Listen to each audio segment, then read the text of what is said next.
to session 6. What's new in urgent area? If you want, yes. you can invite. Hi, welcome to our session.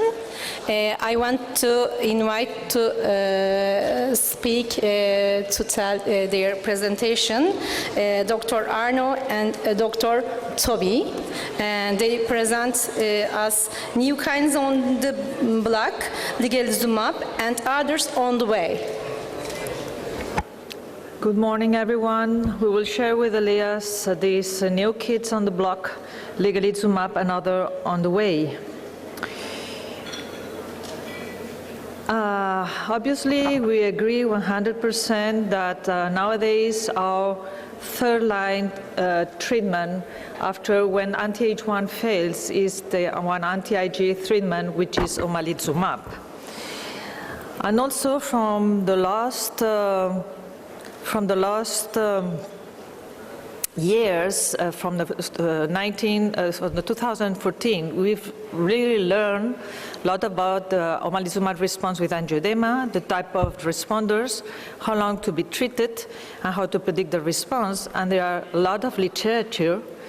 And nowadays, probably in your own experience, you have patients which are with severe angioedema, high rates of positive autologous skin serum tests, and even with CSU concomitant with CIndU.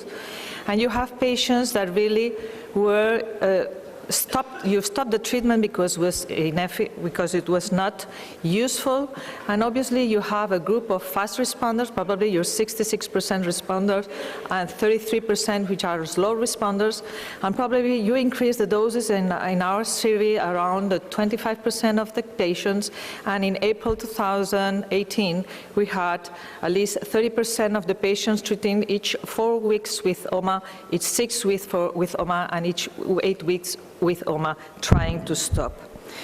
Then our survival curve was 36 months, and there is then, we can conclude, probably you will agree with us, that there are so many reasons in order to develop new treatments, more efficient treatments, because we want to go fast, complete response, to stop the drug, do not have relapses, and also we need to develop our new treatments for the inducible urticaria, for which nowadays are not labeled. Then if you agree with us, we will need probably new treatments. The fact is that the wheel is not just mast cell degranulation or basophil implication. We have edema, and we have an immediate infiltrate of cells that goes through the endothelial vessels without damaging. And probably your biopsies, you will feel lots of lymphocytes, lots of eosinophils, probably a dominating number of neutrophils. Those are the mast cell degranulated, and a few number or even of basophils which are in the tissue. Then we have not just mast cell, which is the most important driving cell, but we have in the plethora of the wheel pathogenesis, basophils, eosinophils, T cells, B cells, and we have not just the high affinity IgE receptor involved, we have also the low affinity, probably IgE receptor, IL-4 receptor, not just in the surface of the mast cells, but in other cells which are involved, T lymphocytes, other receptors, Siglet-8. We have many intracellular mechanisms that could regulate the expression of the receptors, SIG, and the Bruton tyrosine kinase, and we have other mediators which are involved as PGD2 or IL-1 or TNF. Then the consequence is that nowadays CSU is put as a target for new treatments in different companies which are really developing new treatments for even other indications. Then nowadays we have ongoing, for example, it will be the first to be phase 2B trial through an agonist with CD200 array, or we have some trials against the antagonist receptor of PGD2. Obviously, some trials were developed and they demonstrate it is not efficient. For example, IL-1 for cold urticaria. This was shown by Caroline Krause in the last EACI. But we have also the experience of some phase 2b on anti-IL-5, pembrolizumab, and we have also some phase 2 experience with anti-singlet 2, and we have nowadays on the development some drugs against SIC or against Bruton tyrosine kinase in phase 2b or either in phase 2b both. Then I will focus just 6 minutes on ligelizumab, which is the most developed treatment of this new treatment for chronic spontaneous urticaria. And we know that ligelizumab is 10,000 more times selective for the isotype, induced tremors, and does not work for the low affinity IgE receptor. Then it works for the high affinity IgE receptor. And probably will be published in the next future a very good paper about which are the differences in about ligelizumab and omalizumab in order to try to explain why things that we know from the very beginning in the development of this new drug.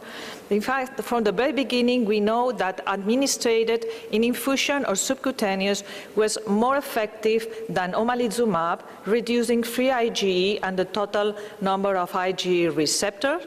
And also, it was demonstrated that in this model with prick-induced with allergen, ligelizumab was more effective reducing the prick than omalizumab. Then the phase 2 trial started. This phase 2 trial has been already presented in many posters, in many meetings, but it tried to have a dose response between 240 milligrams, 7,200, 24 milligrams, and compare with the 300 milligrams with omalizumab. And there is a very interesting branch here where just one shot of 120 milligrams was exposed, and after the patient continued with placebo. This is a core study, and this core study was published in the New England, how is it mentioned before, and really the people who are included in all the branches are homogeneous. That means normally the urticaria activity score in all the groups is more than 28. The inclusion criteria was more than 16.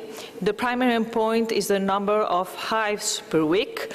The incidence of angioedema is around 40% in all the groups, and it's important because also the incidence of this positive CO index, that means it's an indirect marker of this type 2B and autoimmune pathogenic, is also high in all the groups. Then in the dose response, this image was shown before, but the dose response of ligelizumab, there is a plateau compared with 300 milligrams of omalizumab among 72 milligrams, and go ahead. Then for the primary endpoint, which is the number of hives during the last 7 days, both doses, 72 and 200 milligrams, were more efficient to controlling in order to obtain 0 number of hives after 3 shots of the drug. For me, these curves are extremely interesting because you can see in red, which is the activity of omalizumab, and you can see in blue, which is the activity of 72 milligrams and 240 milligrams of ligelizumab. And you can see those are hives, doses each. This is urticaria activity score, and this is the angioedema score. And you can see that both doses are really better than omalizumab, but there is here 2 very good details. One is that just one shot of 120 got the same result that the 72 and the 240. And also when we stop at 20 weeks, you can see omalizumab, the patients with omalizumab relapse early than patients that use 240 milligrams. This regarding safety is comparable with omalizumab. The only secondary event that was increased in ligelizumab patients at 240 milligrams with the number of injection site reactions, which are erythema and are sometimes also infiltrated, but which are transient. Then this phase 2b just published this first part, the core study. People stopped at 20 weeks. they were waiting if there was a relapse.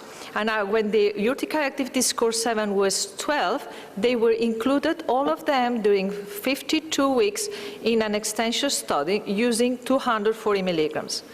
Then what we see as the first is that the median time to obtain a loss of this 0 of high activity score, number of hives, if we compare placebo of omalizumab with lige at 240, is the relapse is 9 weeks, and here is 4 weeks or 1 week. And this is the same for the median of the urticaria activity score 7. Then the time where they start to lose this good response was 10 weeks compared to 4 weeks with 300 milligrams and with 1 week with placebo. Then the people who is going through the extension phase, which were 201 patients that really completed this extension phase to 52 weeks, then they obtain a response. And the response is almost the same that was obtained in the core study. This is the response to 240 milligrams of the patients in the core study, and this was the response of 240 milligrams in the extension phase from the same patients. And if they started with 72 milligrams, and after they changed to the open phase to 240 milligrams, the response in order to obtain urticaria activity score 7, 0, and less than 6, then we stress the drug to the maximum efficiency. It was quite good. The sustained response of the patients during this extension phase is quite good. That means the urticaria activity score 7 after 52 weeks is obtained in the 75.8% of the patients, and less than 6, that means well activity control, was at the 84.2%. Then nowadays we are in the phase 3. The phase 3 is ongoing for this core study. The doses that has been chosen as main doses as checking the efficacy will be 120 based on different characteristics. There is an active comparator with omalizumab, and let's see what happens after this core study. But I must admit that the design for the extension phase, which is 1 year and after another year, will give us a lot of information about how we treat our patients in our real day and time, because it will be addressing monotherapy, it will address also in at home, etc. This is what I wanted to focus on, just on ligelizumab, and Elias will go to the other new kids.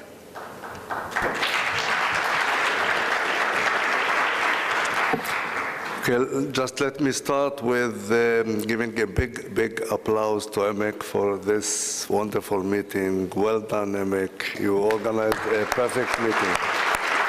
And now, let me start again with our interest, focus on autoimmunity, and this is how we all, during the last even 2 decades, deal with CSU as an autoimmune disease, starting from the works in the 1880s of Clive Grattan and their group, describing the autologous serum test, meaning that this is due to the IgG anti-Fc receptor on mast cells.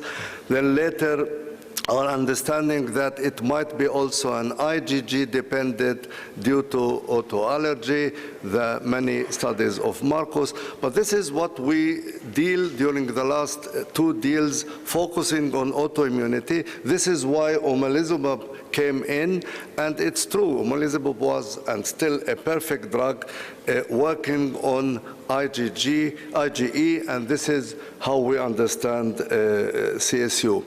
But let me just come to this beautiful slide that has been shown yesterday and now by Anna, and seeing how much CSU is really complicated. And as Anna said, it's not only mast cells. It is T cells, it is B cells, it is basophils, eosinophils. But as you see, I put a red square on T cells, and this is because I believe that T cells are important as much as autoantibodies. And look please to the date here, 1983. It is just 1 year after the description of Clive Grattan of the autologous serum test. At that time, historically, T cells were given a big role. This study by one of our colleagues, Yossi Mikori, is showing that the main infiltration in the lesional urticaria is T cells.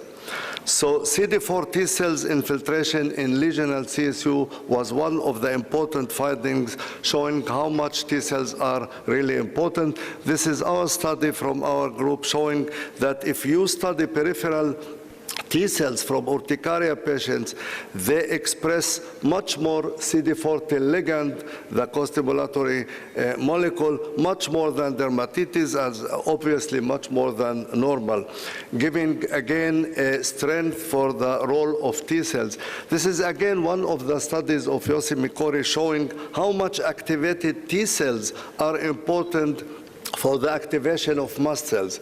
And he could show that when activated T cells are really activated and releasing microvesicles, only then the proximity with mast cells will induce the activation of mast cells, cytokine release, and degranulation, which means that, again, T cells are crucial for the whole pathogenesis of CSU.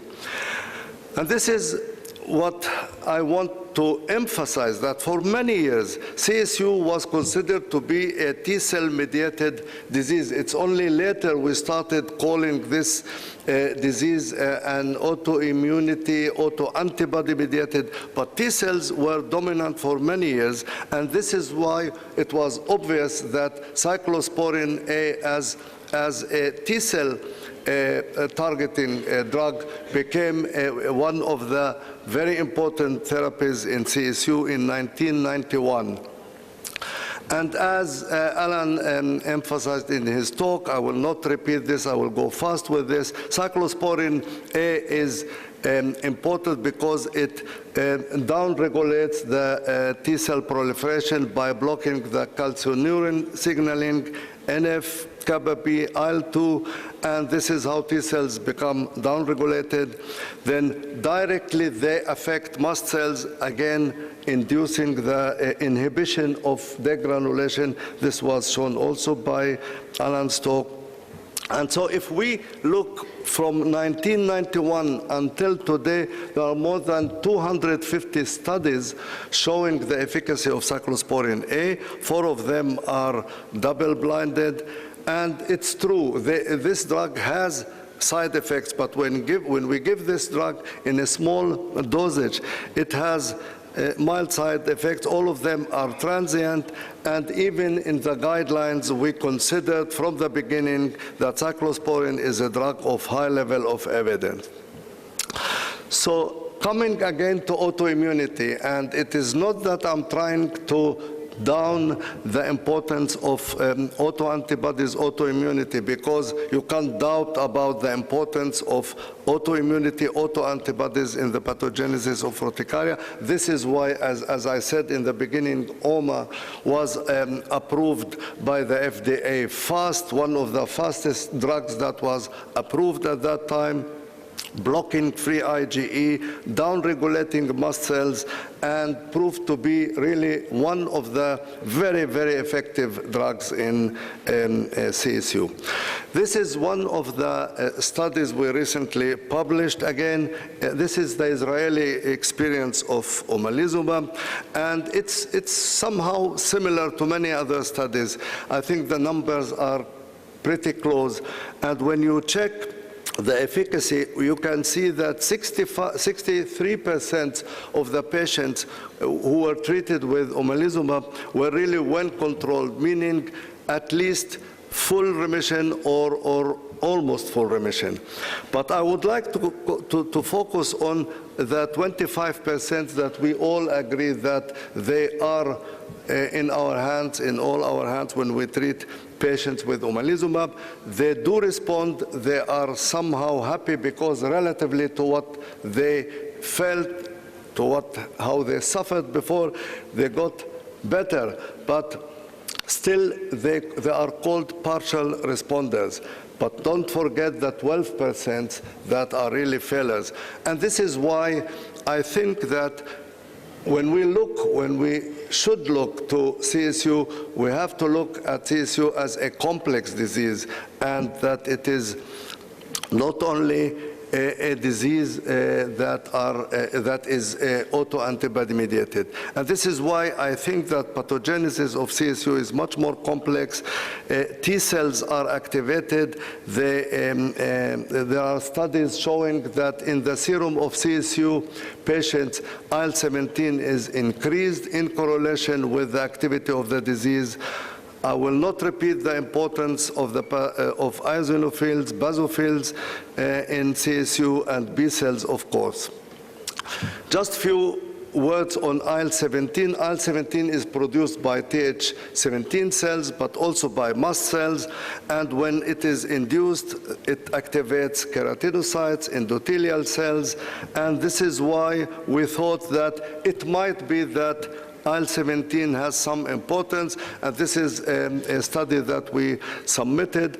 You can see here that when you check IL-17 in lesional urticaria compared with normal skin, you can see how rich is the lesional urticaria with IL-17, and these are mast cells, pretty rich and full with IL-17, and these are endothelial cells. And when we understood how much IL-17 can be important in CSU, so we conducted this study. It's a very preliminary one. Giving patients, severe patients, I would like to emphasize that these patients were resistant to all other standard therapies, including high dose of omalizumab. And when they were given 150 milligrams of Cosentyx, the anti-IL-17A, every 2 weeks, and we followed them clinically and relatively to how we could reduce all other therapies. As I said, it's a very preliminary study. This slide is 2-3 months old. Meantime, we have another 3 patients, and you can see how the US7 was reduced after 30 days, after 90 days. This is the nice curve of efficacy. And again, I'm repeating, these patients were the most severe. So to me, it proves that we really should look to the CSU pathogenesis as a more complex one beyond antibodies, and to look for targeting therapies of T cells, B cells, and others. So I will finish my talk with the slides that have been shown really by many of us. But Anna summarized nicely the study of ligelizumab, the anti-IgE, and again, here we are targeting autoantibodies or free IgE, but all other drugs, if you can see, again, I will not repeat all of them, the benralizumab, the anti-IL-5 receptor, dupilumab, the IL-4, IL-13 that Alan alluded to. So this is, I think, I'm not sure that I'm mistaken with the phase 4, but this is benralizumab, the anti-IL-5 ongoing, focusing on the importance of the eosinophils. Once you target the receptors of eosinophils, downregulate them, it is a really promising drug. And this is the SYK inhibitor on phase 2, again, working on the receptors of SYK on mainly mast cells and eosinophils, and again, a promising drug on its way. And here you can see again all other drugs. This is the same slide that Anna was showing. And to conclude is that the therapeutic strategies for severe CSU should really continue targeting IgE. And I'm not arguing with this, whether it is a total or autoreactive IgEs, and ligelizumab probably is going to be more effective than omalizumab. But please, try to look at CSU as a more complex disease. We should remember the historical role of T cells and should see how we can target CD4 T cells. IL-17 receptor, IL-17 cytokine is a main cytokine released from T cells, and IL-4, IL-33 was mentioned before. Other mediators such as the PGD2 was also mentioned. Eosinophils and B cells with rituximab. So probably in the future, we'll be looking on CSU as a more complex disease, and this is why we try to find many other targets. Thank you. Thank you for their excellent presentation, and we can take questions and contributions. Please brief question and brief answer, because we haven't got any time for discussion.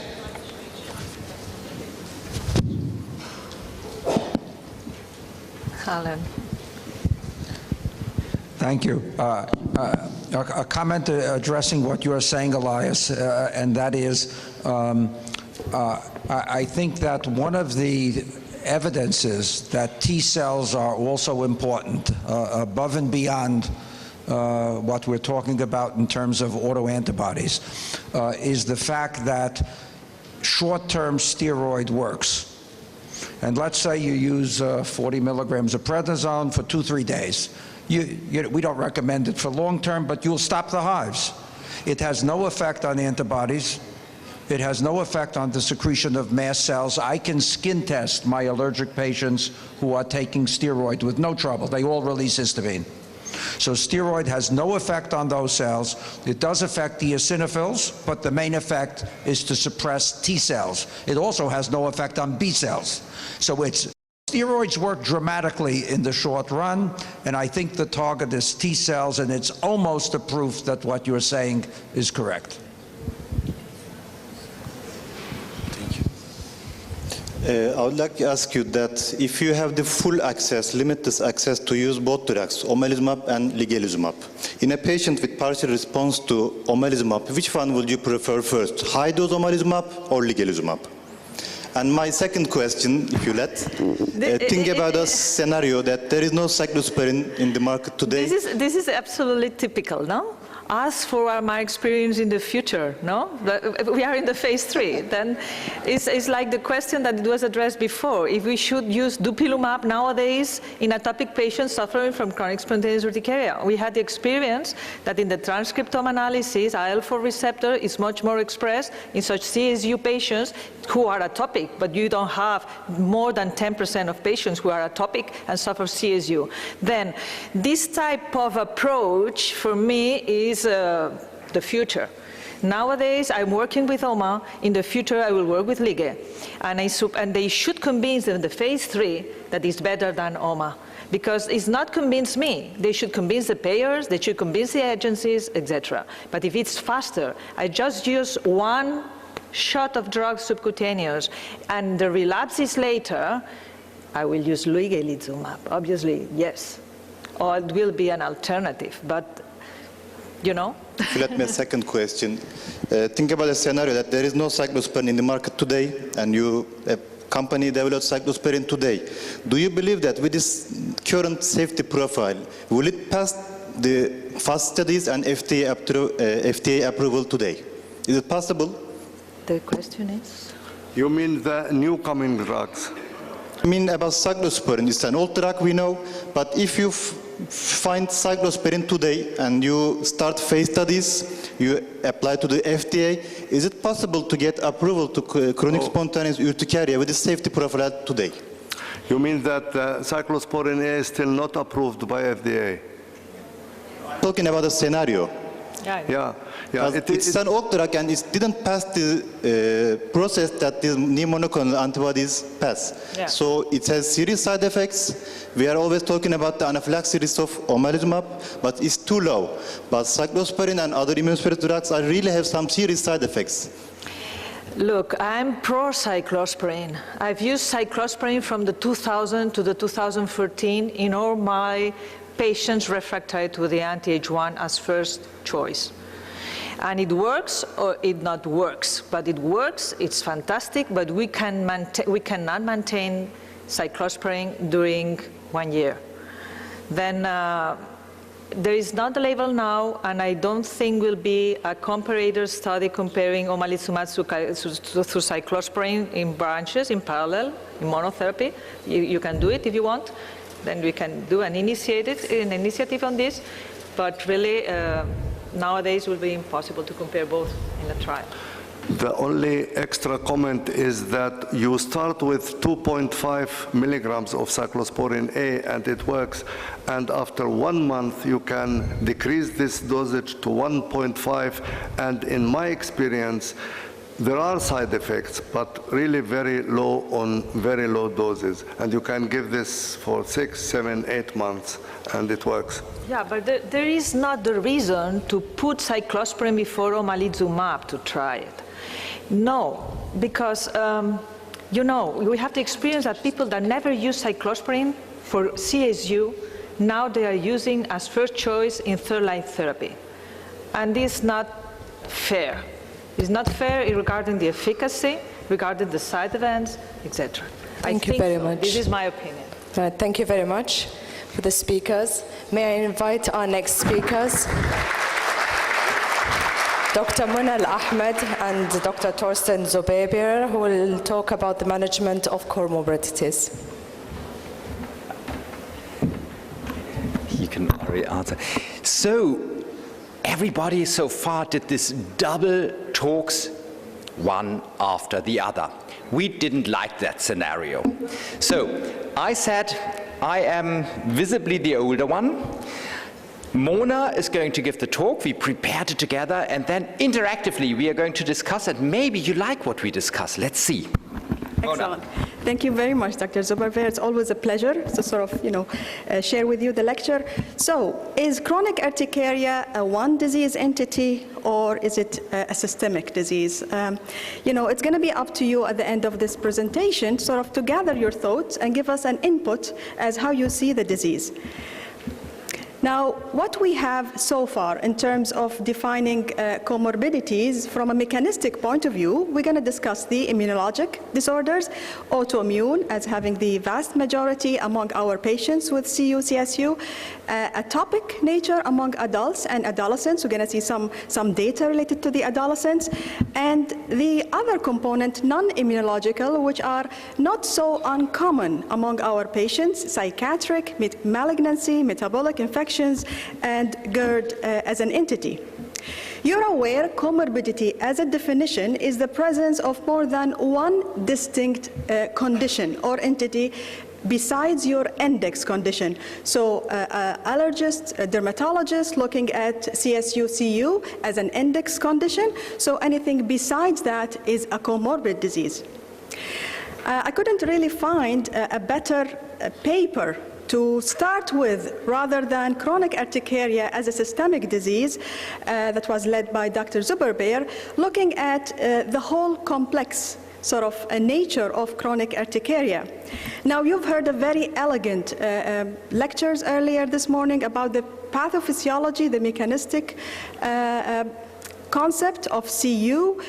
We also have evidence of a high level of B-selectin molecules in the non-lesion sites of chronic urticaria, and that's really support the concept of a minimal persistent inflammation phenomena, something that's been described by Walter Canonica back in 2009.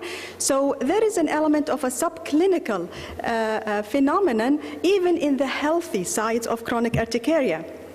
Next is the brain-skin talk, and we have very good evidence, even from clinical experience, about the presence of stress as an aggravating factor, psychiatric comorbidities and other, and then the association with the other metabolic, autoimmune, and allergic components.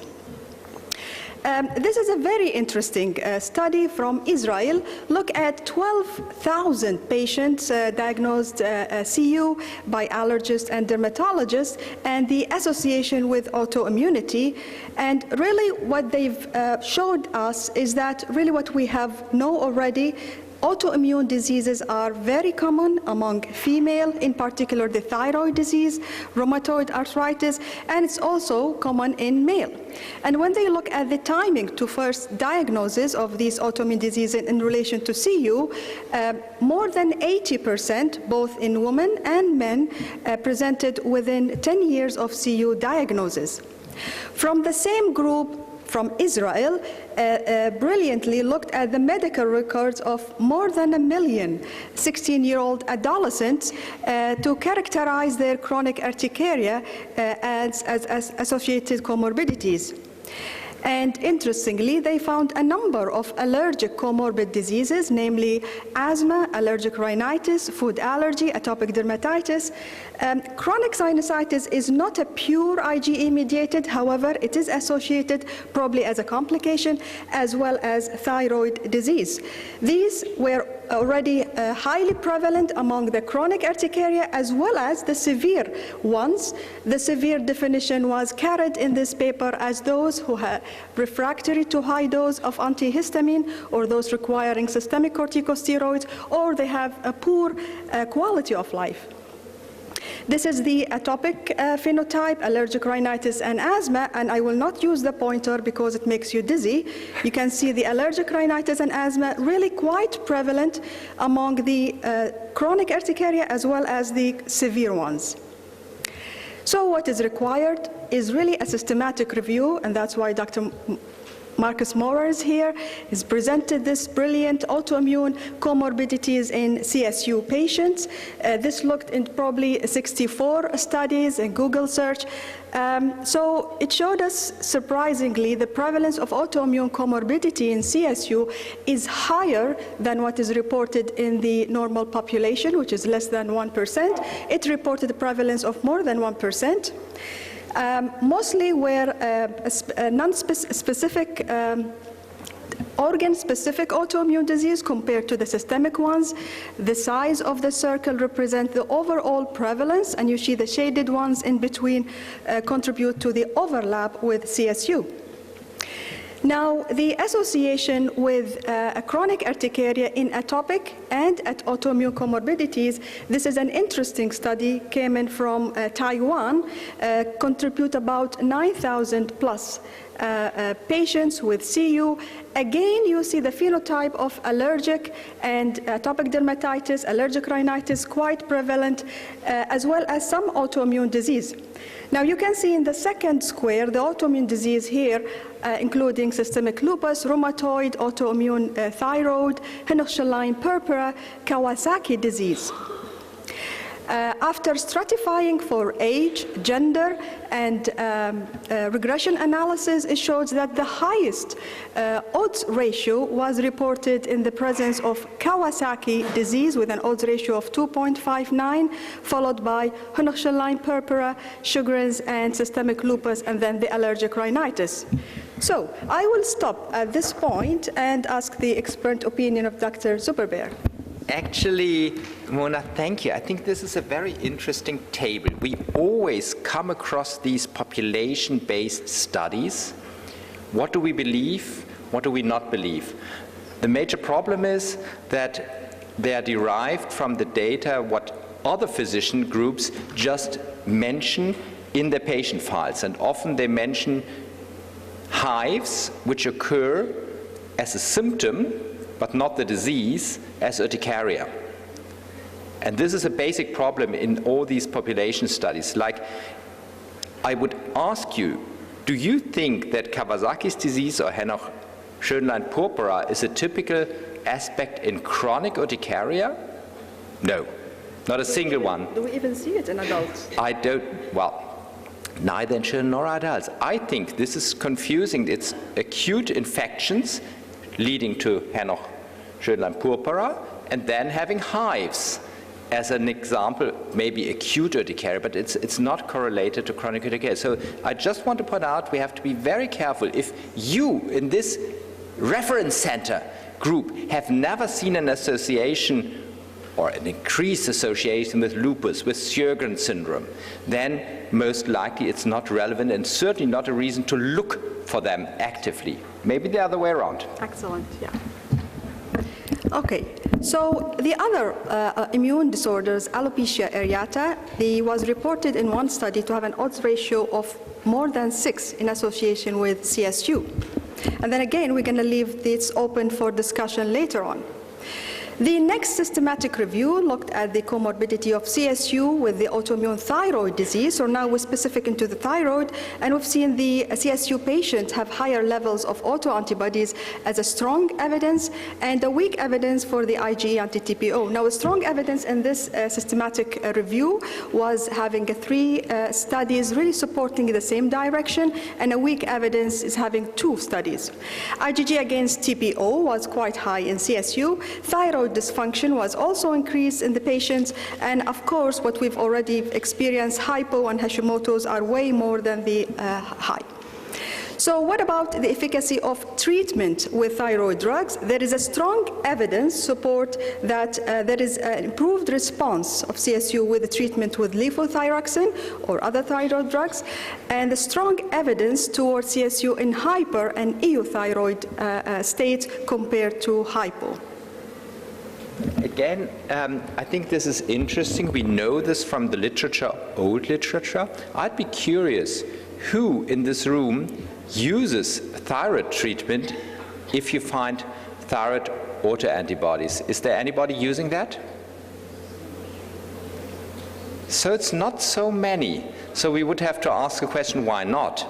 Because we just have so much success with antihistamines, with omalizumab, or why not? What I personally do, I always refer them to the thyroid specialist and discuss with them should they be used, these drugs, or not. We're discussing euthyroid states. Yeah, I know. Yeah. And they normally don't. Okay. Excellent. So this is a very interesting and recent publication, looked at 72 CU patients with anti-TPO, low-dose antihistamine to both groups. The first treatment group received a 50 microgram per day levothyroxine, and the outcome when they followed these patients that the first group who received the active treatment had a recovery at a much faster rate with increased resolved itch.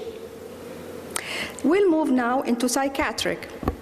A systematic review and meta-analysis looked at the DSM-5 classification, and they looked at there's a pooled prevalence that's quite high in sleep disorder, about 36%, and a prevalence of 30% in the anxiety disorders, and followed by mood disorders or depression, about 29%. This is, again, a study from Taiwan, looked at the chronic urticaria and looked at the risk of psychiatric disorder in this population based. And the risk of psychiatric disorder and psychiatric medication use was high, with a relative risk of 2.3 in the severe CU. And again, it was high in the psychiatric medication use and the highest among the psychiatric use among the severe CU as well. What about headache? The quality of life of urticaria total score was poor among patients with CSU with headache, and the same regimen was also observed with depression and anxiety. Shall we stop here? Psychiatric. Again, we have been having the discussion yesterday. It's so difficult to tell what was first. Severe urticaria, then leading to the problems, or the other way around. How could we, within the UCARE, potentially tackle that? I've been thinking about that. You really would need a kind of prospective trial where people have not yet been affected by urticaria, and I see Marcus is jumping up and having a suggestion. I don't think it's that difficult. I think the Taiwan and Korean data show that every year that you have chronic spontaneous urticaria increases your risk of having depression and anxiety. So there's a clear correlation where we know who's the chicken and who's the egg. No? I think what we need to look for is how does this add to how patients feel, and how can we address this by treating urticaria?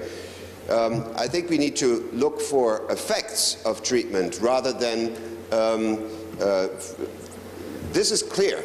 But this is great. If we agree to what Marcus just said, we and that's also my feeling, we agree that it's secondary, the depression, the anxiety, and all the psychiatric problems to the urticaria getting untreated. So this means what we have in the guidelines, we need to have early treatments, and that is relevant for these patients, and that's what we can help them with. And show that the treatment, when effective on the urticaria, also improves depression and anxiety. I think this will be what we need to move forward. Dr. Mora, but don't we have first to diagnose these psychiatric? Now, if don't have awareness or identification of these psychiatric disorders, we're going to just shoot in the blind.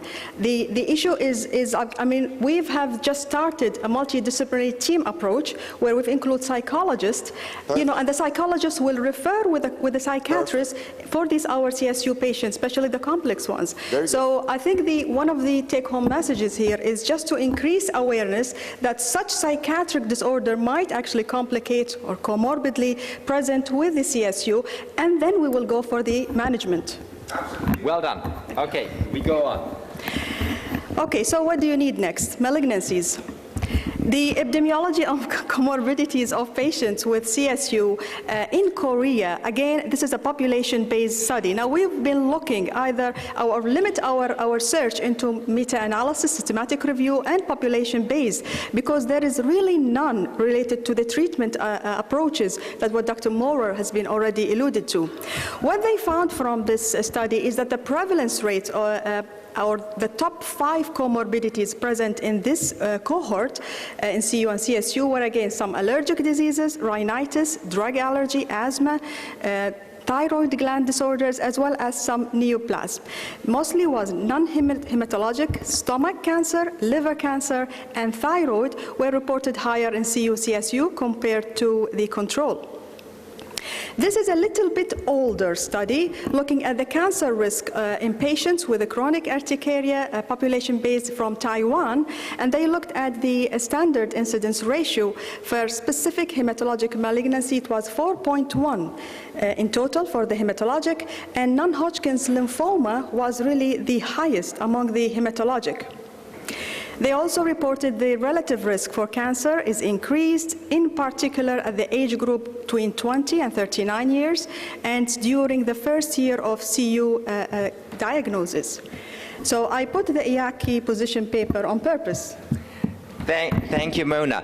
And this is something I really want to discuss with you, because I still believe what we put into the position paper, why do you call it the IACI position paper? It's also in the guidelines of GA2LEN. Well, never mind. But I believe that we should not overdo and do cancer screening. It's so much money and so much irritation to the patients. I personally do not see urticaria patients having that. But what I do see is that, again, some people with malignancies, of the hematologic malignancies, have in addition wheals, but not urticaria. Now the question is, would you agree to the position paper statement? Who agrees that we should not do an extensive cancer screening? This is very comforting. What I would, however, like to remark, the stomach cancer. And this is again the story of Helicobacter. Should we screen for Helicobacter? Helicobacter, still there is a debate how much does it have to do with urticaria, but it certainly has to do something with stomach cancer.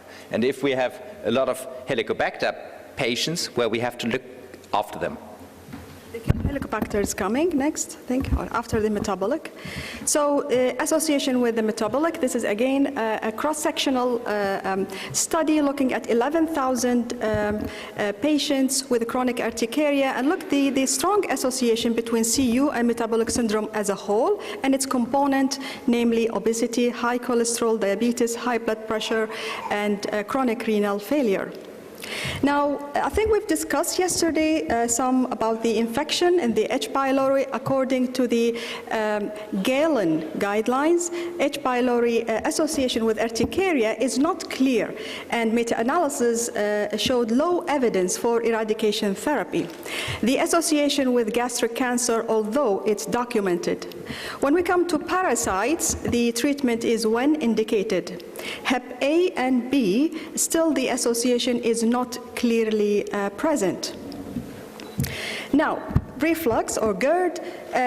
This is a very interesting study earlier from Dr. Zuberbeer.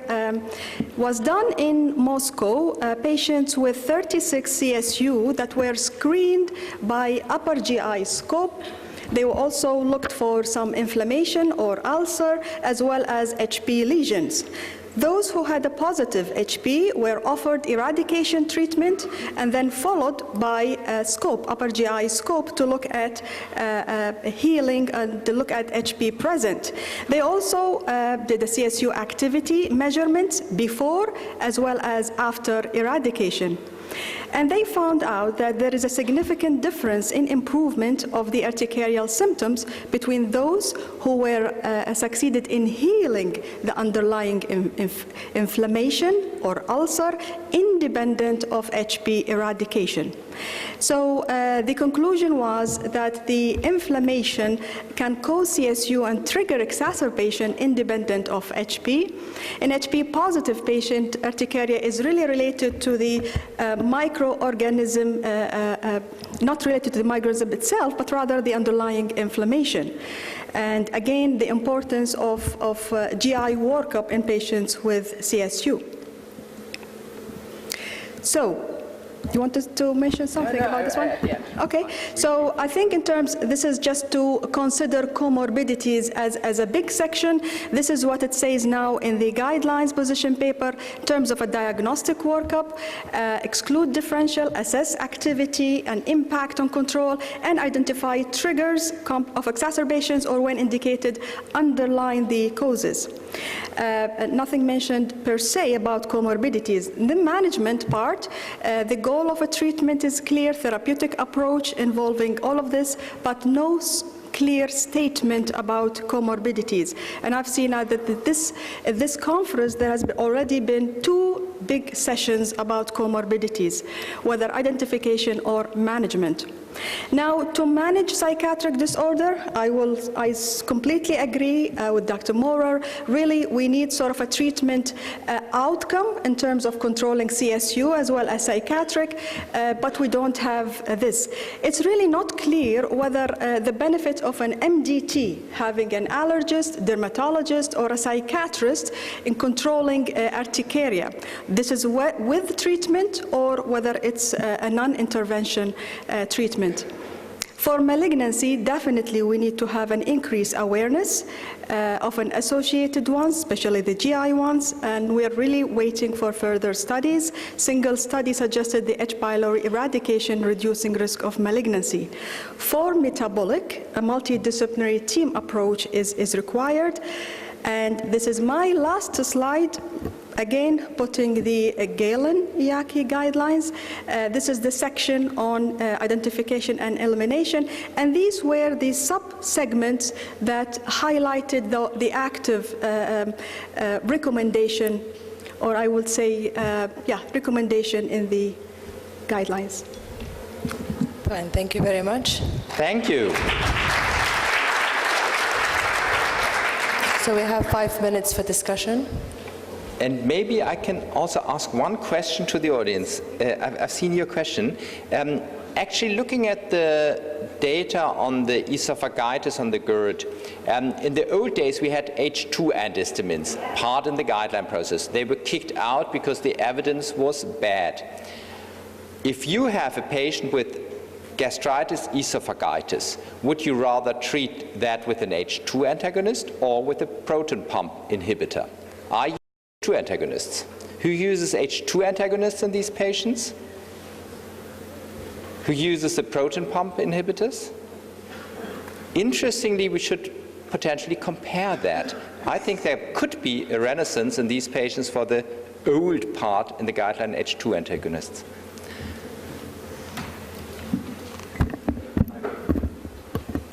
I have a remark considering prevalence of anxiety in urticaria patients. We have prepared a paper with our friends from the Department of Psychiatry, and there are 2 types of anxiety. anxiety that is primary and the anxiety that is secondary. So there are some questionnaires like STAY that can differentiate these two types of anxiety. And in our paper, we prove, this paper is in press now, that in urticaria patient we meet mainly anxiety that is secondary to the disorder, not the anxiety that is primary. My second remark is that in our another paper that's already been published, we proved the connection between urticaria and obesity. We noticed that in obese patient, urticaria's course is more severe. Thank you very much. Thank you. Did you ask in these patients if they also have a higher rate of reflux, the obese patients? No, we did not. But now we are in the course of such a study because we are internal medicine department, so we have a lot of possibilities to diagnose these patients, and we have a big study considering comorbidities from the intestines and gastric and intestine problems in these patients. Yes, thank you very much. I'm afraid we need to go on with the final talk of the session. And so, no question? If it's very quick. I have just what...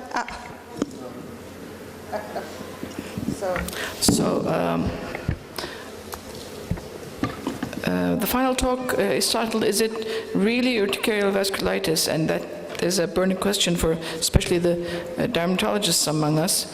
So I'd like to invite Dr. Krause and Gonçalo to the podium, please.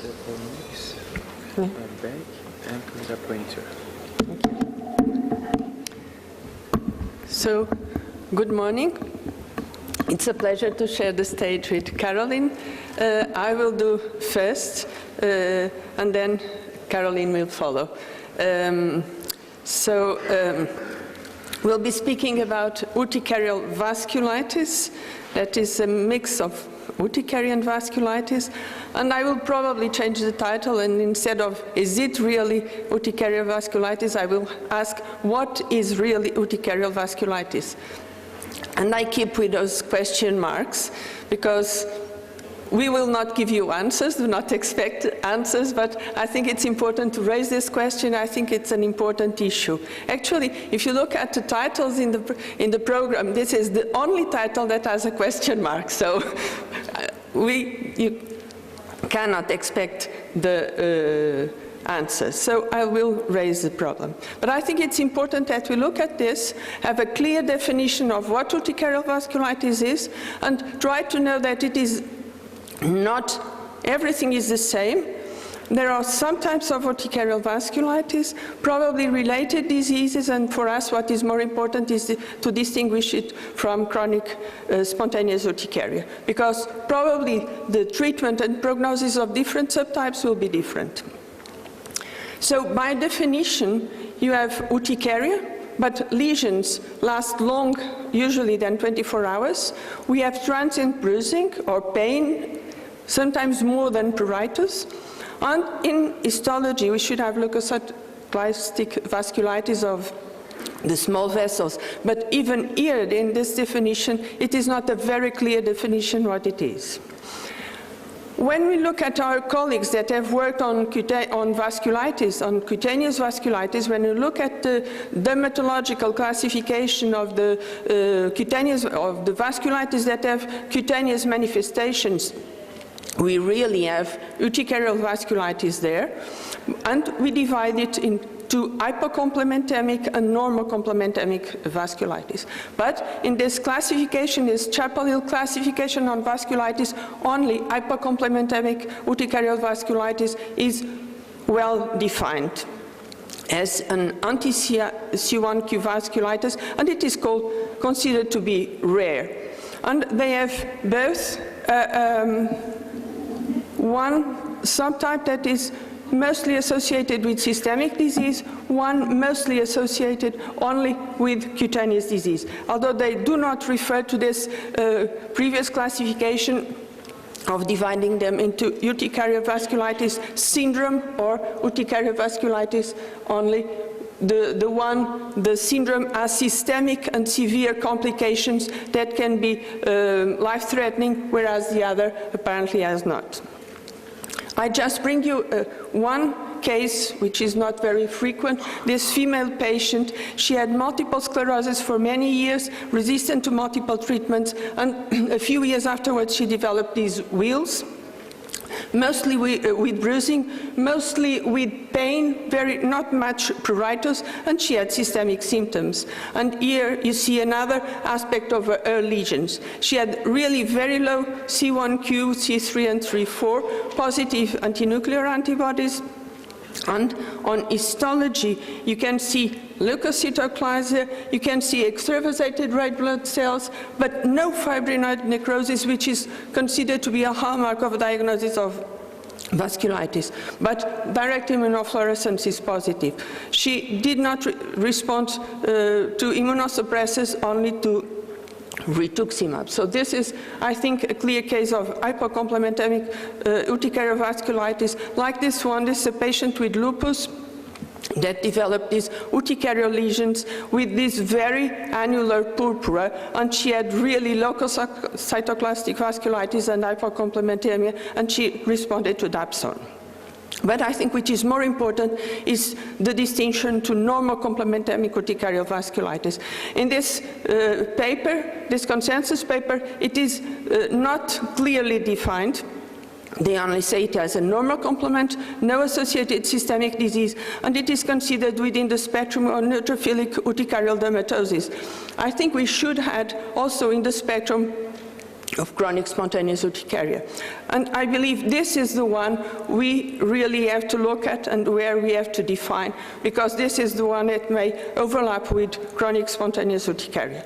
I just bring you 3 cases that were quite difficult. Like this one, it's a female patient. We had a chronic spontaneous urticaria with no systemic symptoms. Everything was normal in the lab, except for a slightly high CRP. And she had these very severe wheals and angioedema with pruritus, but they last longer than 24 hours, and they have this bruising that you can see mainly on the legs. Histology, no vasculitis, only urticaria. She had a partial response to anti-H1, and finally, her urticaria went away. This is another very severe case. This is a patient I follow for more than 20 years, and she had urticaria, angioedema, delayed pressure urticaria. Imagine we tried every single drug we could, and we had more than one histology. Sometimes it had vasculitis, sometimes only urticaria. She could have normal CRP, sometimes high CRP, positive anti-nuclear antibodies, complement always normal. She had no response to cyclosporine. Actually, she had a high IgE. We initiated omalizumab. She had a very good response, a very quick response. Actually, her IgE increased post-omalizumab, but then she lost the response, and now we have to give her 300 milligrams every 2 or 3 weeks, and sometimes we had to increase the dose. So is this CSU, urticarial vasculitis? We cannot tell. The last patient, this is a male. He had severe episodes of urticaria alternating with others with disease control. He had a very high IgE, sometimes also high CRP, normal complement, no response to cyclosporine, very good response to omalizumab, but very frequently on stretch he had exacerbations, and we had to increase the dose or reduce the intervals. Again, on histology, we do not have fibrinoid necrosis, no leukocytoclasia, but we had a lot of eosinophils. So we believe that urticaria as a clinical symptom with lesions lasting more than 24 hours is not cannot be a single diagnostic criteria to call a lesion as urticarial vasculitis, but histopathology probably is not also. we have shown in a poster where we compared CSU with no bruising with CSU with bruising here, and you see the clinical parameters are not very different except for a longer time of evolution of urticaria in this case. But then if you look at histology on localization of the infiltrate, which cells are there, if there are intravascular neutrophils or extravascular neutrophils, where is leukocytoclasia, turgid endothelial cells, extravascular red blood cells, even minor fibrinoid necrosis, there's not very significant difference except for the higher frequency of eosinophils in the lesions that have bruising. So maybe there's one small difference, but we cannot really use histopathology as a definite diagnosis. So I think it's a really unmet need to have diagnostic criteria and to try to see if there is these two entities are really different or they belong to the same disease spectrum, and maybe we have to look for other biomarkers to really make the difference. Now I thank you for your attention. I leave the floor for Caroline. Yeah, thank you very much, Margarida. Dear colleagues, now I will present you my talk about urticarial vasculitis.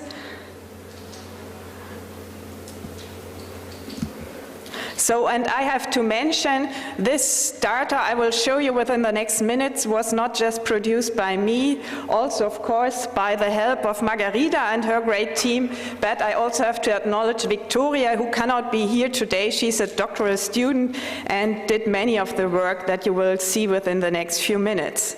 And I will also start with a case report of a 26-year-old female, also like the cases that Margarida showed you, affected by a very severe CSU plus recurrent angioedema, not responsive to antihistamines. So from her laboratory diagnostics, there was nothing really remarkable. So this included differential blood count, CRP was normal, no evidence of autoimmune disease, all the autoimmune markers were negative, also complement levels were negative.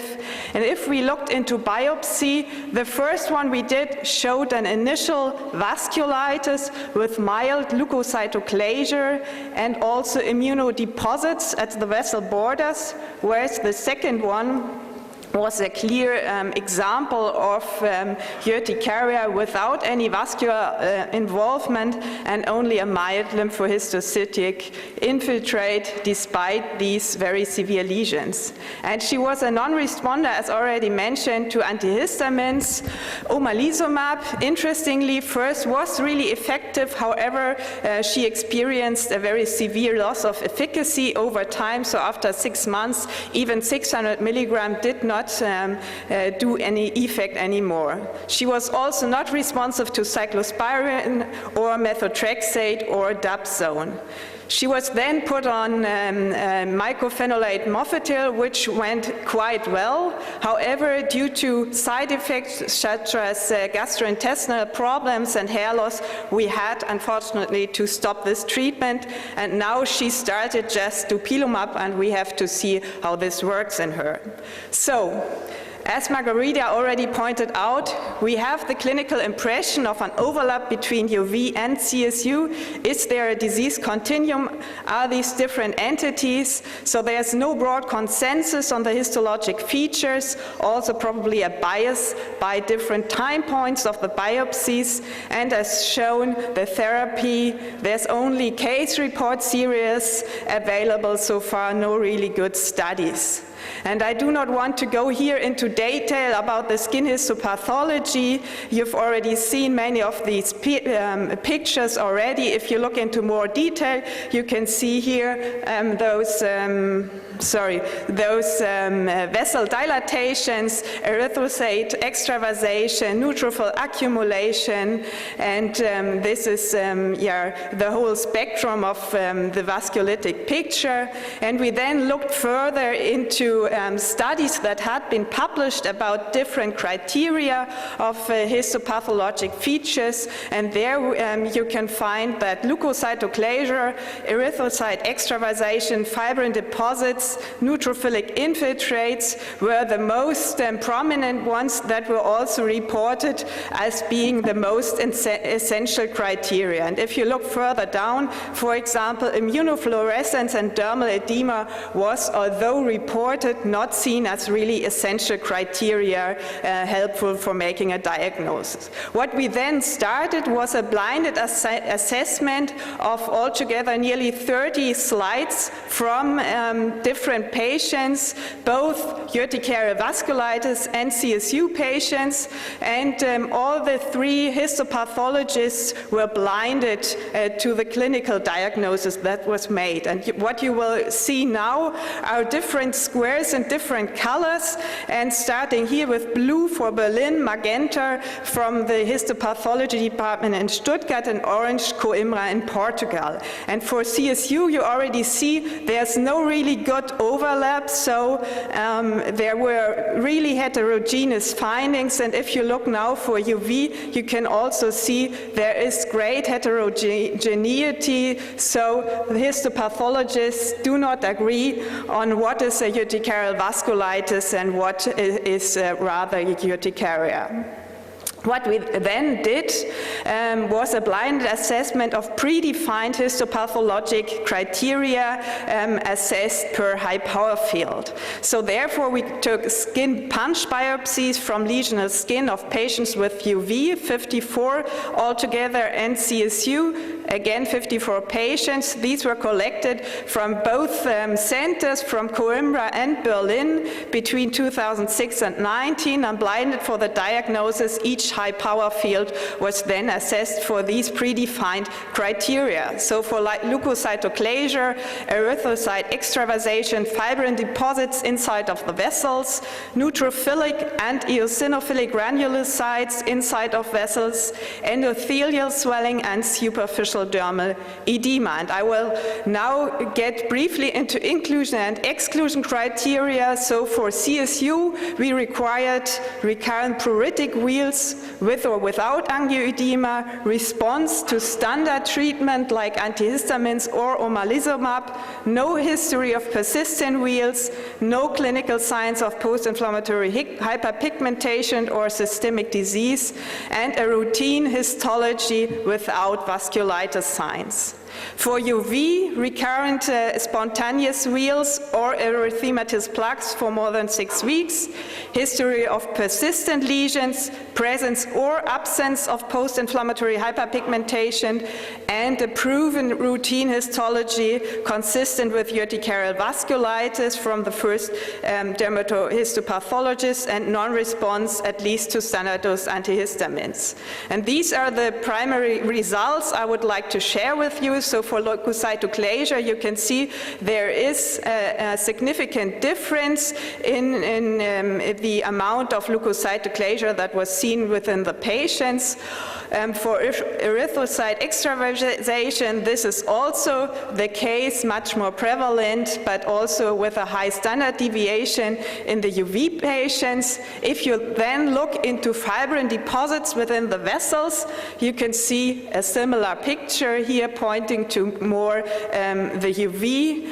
And then looking into neutrophils, first for the neutrophils within the vessels, you see there is no difference. So this was similar between the groups, also regarding numbers. So this was not a significant finding then. Looking into endothelial cell swelling of the affected vessels, again, this was a significant finding here, more prone in our vasculitis patients. Looking into dermal edema, is it present or not? You can see this is not significant and occurs in both. So the 4 items that came up to be the most efficient ones to distinguish these 2 disorders were the fibrin deposits within the vessels, the endothelial cell swelling, the erythrocyte extravasation, and the leukocytoclasure. And therefore we came up with a urticarial vasculitis score. So we proposed values for these 4 criteria and to be present in 1 to 2 or up to 3 high power fields for the first 2 findings, and for extravasation and leukocytoclasia, which is rather yes or no. This was divided by the subepidermal width, and then we had a nice cutoff if you look into urticaria or vasculitis patients, which was for more than 3 points pointing towards vasculitis, with a good sensitivity and specificity for both UV and CSU. And if you're now looking again into the comparison of results, starting here with the Berlin slides, in blue you can see the clinical diagnosis, and in green the urticarial vasculitis score. You see that the picture now gets much more aligned, and this is also true for the urticarial vasculitis patients, and could be seen for those patients from Coimbra as well, both for CSU and for urticarial vasculitis. So therefore, as a summary, we really think a better definition of urticarial vasculitis. What is it? What should be considered such a diagnosis? And its differential diagnosis from CSU is of major importance. Therefore, a histopathologic diagnostic algorithm may help for this. And as a next step, we would like, and therefore we need all your help as well, to implement a prospective UCARE multi-center validation study where we want to assess both histopathologic criteria, but also combine these with clinical and laboratory parameters. Yeah, and with this, we'd both like to thank you for your attention.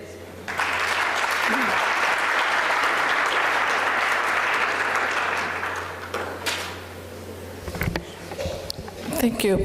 We have some time for comments or questions from the audience.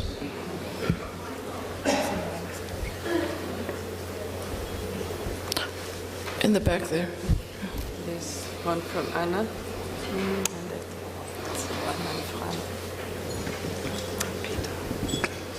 Good morning, everyone. Thanks for your presentation. I wonder whether there is a role of immune histochemistry to separate the 2 entities like we use for other inflammatory skin slides. Yeah, I did not show our evaluation of immunohistologic additional parameters. For example, we looked into myeloperoxidase stainings as well, and there is also a higher number of neutrophil infiltrates usually within the skin, not within the vessels, but there might be more. However, we often see that it is not consistent. So it's not like in all the autoinflammatory neutrophil urticarial dermatosis patients where you would consider that you have in majorly every patient huge neutrophilic infiltrates. It's rather a mixed picture. We have some with more neutrophils, we have others with less infiltrates of neutrophils, and we think this is probably also often a problem of the timing mechanism. Yeah, so when do you take the biopsies? It's not such a clear picture as we would know it from autoinflammation. And where we take the picture, because... And where we take where the on biopsy. The skin we take the biopsy, because the timing of the lesion that may influence the results of the immunofluorescence. Margarita and Caroline, it's a great job and you have a lot of tasks to do, and we'll help you. But in your clinical experience, urticaria vasculitis or vasculitis urticariforme is an entity by itself, or is the primary step for develop lupus erythematosus or Schnitzler or other? They will be finishing doing another diseases, or by itself is? What's your experience in the patients that you really manage with vasculitis urticariforme or neutrophilic? For me, I think if it's with hypocomplementemia, it is most frequently associated with other diseases. When it is normocomplementemic, I think it is within the spectrum of urticaria, chronic spontaneous urticaria. And even in acute urticaria, I remember one or two cases with very severe acute urticaria.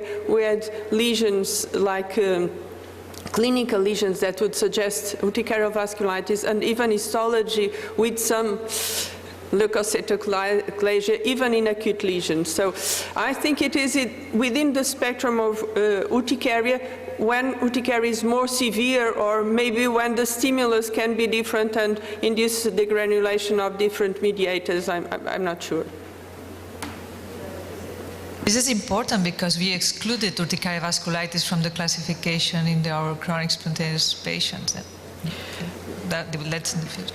But I think we have to exclude mostly hypocomplementemic urticarial vasculitis. Otherwise, I think that what we are calling urticarial vasculitis for some people is one thing, for others is we are not always speaking about the same thing when we speak about urticarial vasculitis. And I think it's really important to clear out and separate hypocomplementemic, the severe one with the systemic symptoms, or the less severe one with only cutaneous symptoms but associated with lupus, with other diseases. And the normocomplementemic, I think that is the one we really have to look at and think about as eventually in the spectrum of urticaria, mostly chronic spontaneous urticaria, but eventually very severe acute urticaria.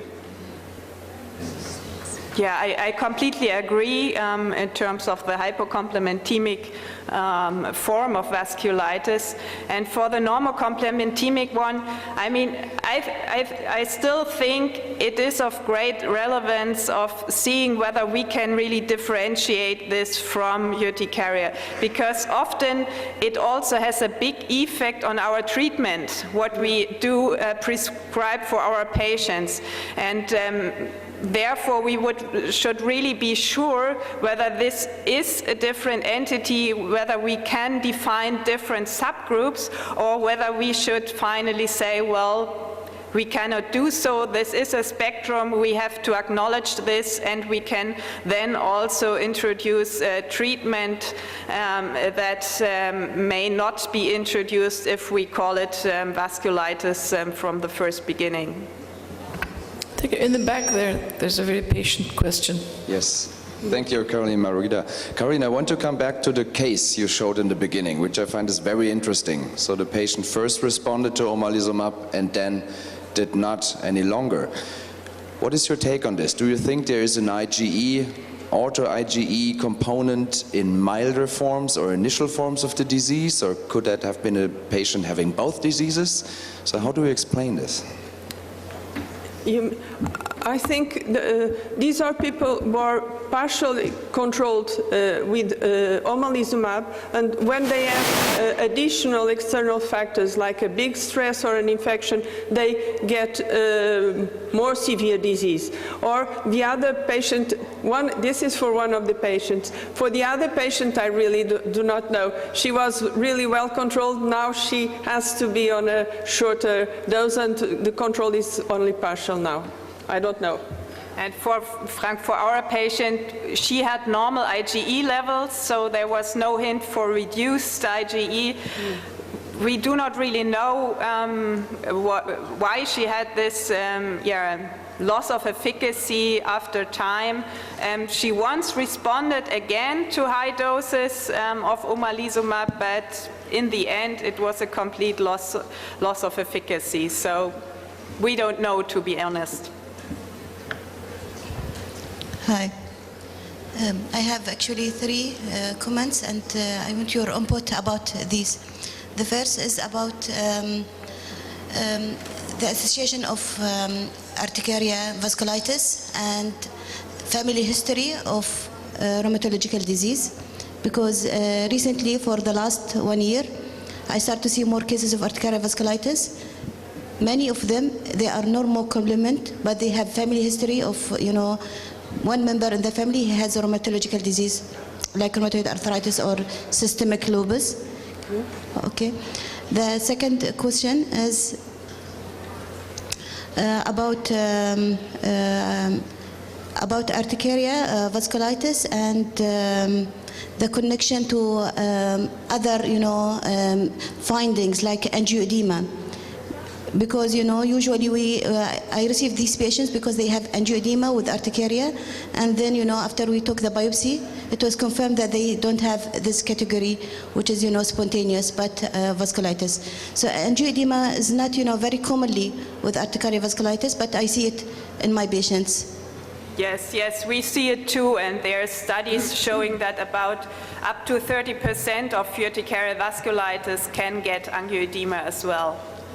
Regarding the first question, I think we both did not really get what kind of association you were mentioning. About family history, of rheumatological disease.